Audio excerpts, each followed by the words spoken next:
السلام عليكم ورحمة الله وبركاته، أهلا بكم متابعينا الكرام. تعالى بقى في الفيديو ديت هعرفك حاجة جديدة إن شاء الله. في الفيديو ده معانا طبعة 3400 اس اف وشبهتها ال 3500 أو ال 3510 اس اف، أو اللي هي الطبعة الريكو ال 3400 المالتي أو ال 3400 اللي بيكون فيها سكانر والكلام من دهوت، اللي هو سكانر وفاكس وتصوير وطباعة.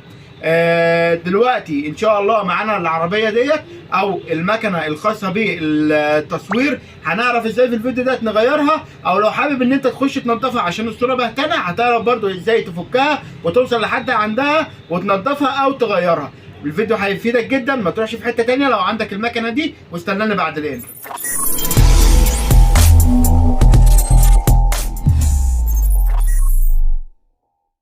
هنبدأ ان احنا نفك الجزء ده كده، او نفك الاسلاك اللي هي الخاصة بالجزء الخاص بالفنشر اللي فوق ده، وهنبدأ في مسمار هنا ومسمار هنا هنفكهم وبكل سهولة بكل سهولة. هنشد ده لبره كده وهنرفع كده. انا الجزء الخاص بايه؟ الجزء الخاص بالفنشر بتاع التصوير اهو، الجزء الخاص بالفنشر بتاع التصوير طالع معانا. بس كده هنركن ده على جنب، تمام، وهننزل طبعتنا كده على جنب، وهنبدا ان احنا نجيب الجزء الخاص بالفنشر اللي انتوا شايفينه حضراتكم قدامكم ده. طيب دلوقتي انا هعمل ايه؟ هبدا ان انا افك ادي المسامير ديت، ادي مسمار اهو، والمسمار التاني اهو، والمسمار التالت ده، وفي مسمار هنا، وفي مسمار تاني هنا اهو،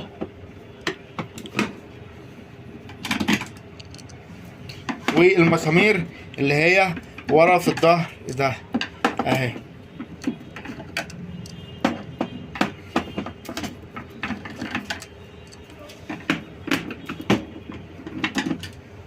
كده طلعنا فكينا المسامير كلها الا على الجزء ده. هبدا ان انا اقلب الجزء ده معايا كده تاني، وهبدا ان انا اشيل الجزء ده اهوت، عايز اشيله بعيد عنه اهوت علشان خاطر انضف براحتي واشتغل براحتي. الجزء اللي ورا ده هشيله ازاي؟ هبدا ان انا ارفعه لفوق كده واشد واسحب لفوق كده لحد ما يطلع معايا بالطريقه اللي انتوا شايفينها دي.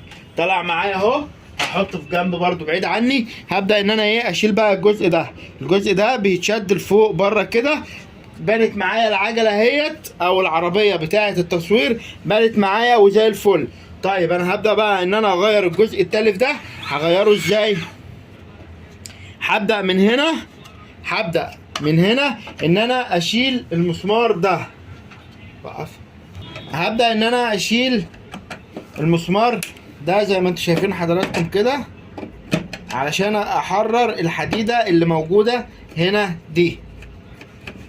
احرر الحديده، الجزء اللي هو موجود هنا ده ابدا ان انا احرره كده، وهشيلها لفوق كده، وهبدا ان انا ارفع. طيب السير ده بيتشال ازاي؟ هزق كده لجوه وهشيله كده اهو. كده السير هيتشال معايا بكل سهوله.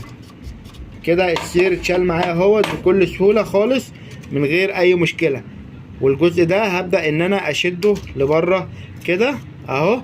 كده اتشالت معايا العربيه القديمه اهيت، اتشالت معايا اهيت العربيه القديمه. بعد كده نجيب العربيه الجديده بتاعتنا، واول حاجه السير هنركبه اهو.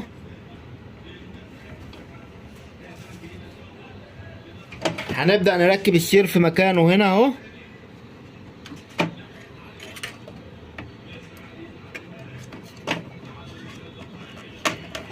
تمام كده. بعد ما نركب السير هنبدا ان احنا نعدي الجزء الخاص السكه بتاعه السير او المجرى بتاعه السير، وهبدا ان انا اركب السير بقى. بعد كده خلاص اهو السير هيركب كده.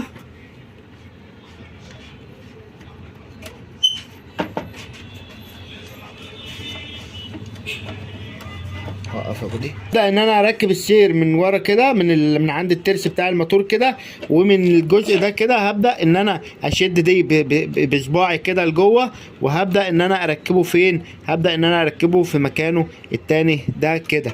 خلاص كده راكب معايا اهو. طبعا بيعمل معايا كده علشان انا حركتي مش زي حركه الموتور. بس في حاجه اهو ناخد بالنا منها، يعني حاجه انا نسيتها اهو، انا شغال معاكم انا نسيتها، يعني انا نسيتها. ايه هي؟ ان انا اركب الجزء ده، ان انا اركب الجزء ده. الجزء ده بيركب كده اهو، وبعد كده بندخله في مكانه. يا ابني ركز على المكان اللي انا شغال فيه اهو.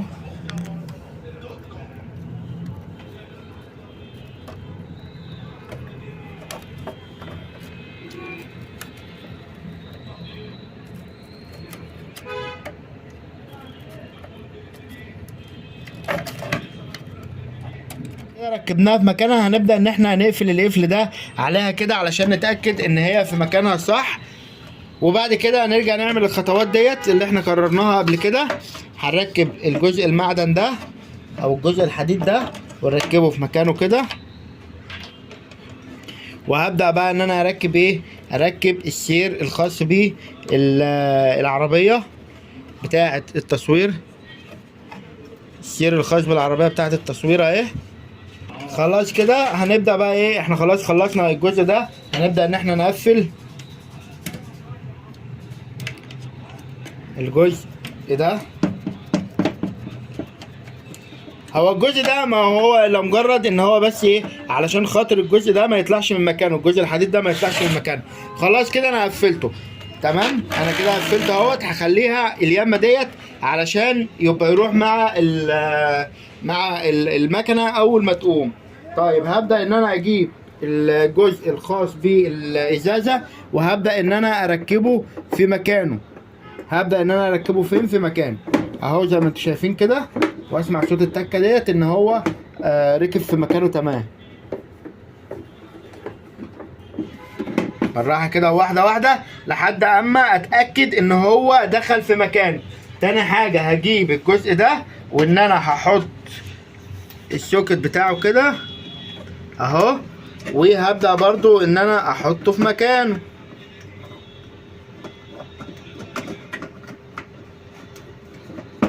اهو. تمام كده قفلنا الجزئين ودنيتنا تمام.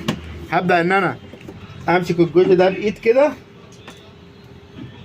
امسك بدايه كده، وان انا اقفل المسامير بتاعه الجزء الخاص بالبانل بتاع الزراير الخاصه بالطبعه بكل سهوله خالص اهو.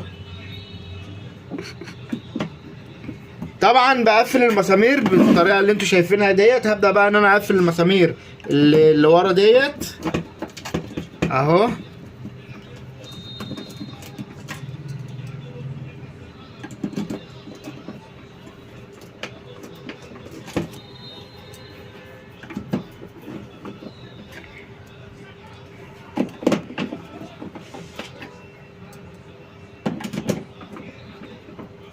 خلاص كده انا قفلت المسامير الخاصه بطبيعتي او المسامير الخاصه بالجزء ده. هبدا ان انا اجيب الجزء الخاص بالطبعه اهوت زي ما انتم شايفين، وهديله مسحه كده علشان خاطر ايه، مطرح الترابه المكان ده مفيش ايد بتطوله. فهبدا ان انا امسحه كده مسحه كويسه علشان خاطر يبقى نضفت برده وانا شغال. وبالجزء ده كده هجيبه زي ما انتم شايفين الجزئين دولت اهم. الجزئين دول هبدا ان انا احطهم في المجرى بتاعتهم دي ودي، المجرى دي والمجرى دي كده اهو بكل سهوله اهو اهو. نزلت في المجرى بتاعتها هتلاقيها ارتاحت كده، وهتزقها على جوه كده تثبت في مكانها على طول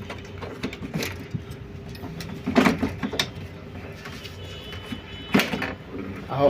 بمجرد ان انا ما بحطها في مكانها بتخش في مكانها وترتاح في مكانها، وخلاص هي كده بتبقى اتظبطت على مكانها وخدت وضعها المناسب تمام كده. هاجي بقى ايه للجزء ده، تحس ان هو جزء معقد كده، لكن لو انت ركزت وطبعا المكان اللي انت بتبقى شغال فيه بتصوره علشان تريح دماغك بعد كده.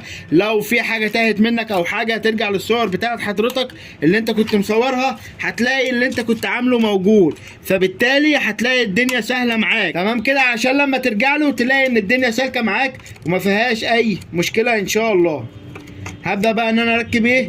اركب الجزء الخاص بالفلاته ديت اهي. هبدا برضو ان انا اركبها في مكانها، انيم الطبعه كده على جنبها عادي لو حابب علشان تشتغل براحتك.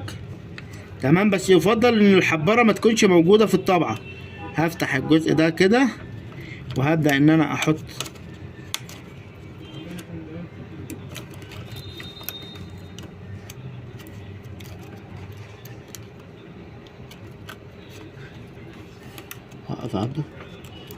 ثبت كده، ثبت في مكانه. هبدا ان انا اقفل اللوك ده عليه، والجزء ده خاص بيه الحته ديت كده هحطها في مكانها. حاجه تانية ناقصه، وقف. خلاص كده انا خلصت الجزء ديت. خلاص كده خلصنا الجزء ده. هنبدا نجيب اللي ايه، هنبدا نجيب الجزء بتاع الخاص بالفيدر. والجزء الخاص بالفيدر بينزل معانا كده بالطريقه دي اهو. تمام، نزل معانا في مكانه. هنقفله كده وبعد كده هنجيب، تعال هنا، هنجيب الجزء ده وهنمشيه في المجرى بتاعته دي كده اهوت، وهننزلها تروح معانا في الجزء اللي ناقص ده. تمام، يتبقى معانا ايه؟ يتبقى معانا تركيب اللي هما الجزئين دول، او تركيب اللي هما الاراضي دول. اول حاجه هنقفل فوق كده، هنقفل الجزء اللي فوق ده بالمسامير بتاعته كده. خلاص، يبقى قفلنا الجزء اللي فوق هو كمان بالمسامير بتاعته. هنبدا ان احنا نركب الجزء الخاص بالاراضي دي اهو.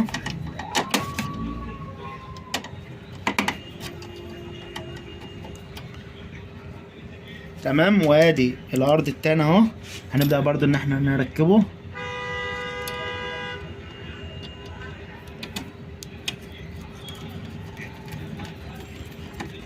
خلاص كده ركبنا الطبعه بتاعتنا وخلصنا وغيرنا الجزء الخاص خلاص كده قفلنا الطبعه بتاعتنا. مش باقي غير الجنب بس اللي هو هنا ويتركب، وده امره سهل عشان ما اطولش الفيديو على حضراتكم. وبكده يكون عرفنا ازاي نغير العربيه الخاصه بالطبعه ال 3400 او ال 3500 الاس اف اللي هي الطبعه المالتي معانا دي. يا رب الفيديو يكون عجبكم. لو عجبكم الفيديو ما تنسوش تدعموا القناه باللايك والاشتراك، واشوفكم في فيديو جديد، والسلام عليكم ورحمه الله وبركاته.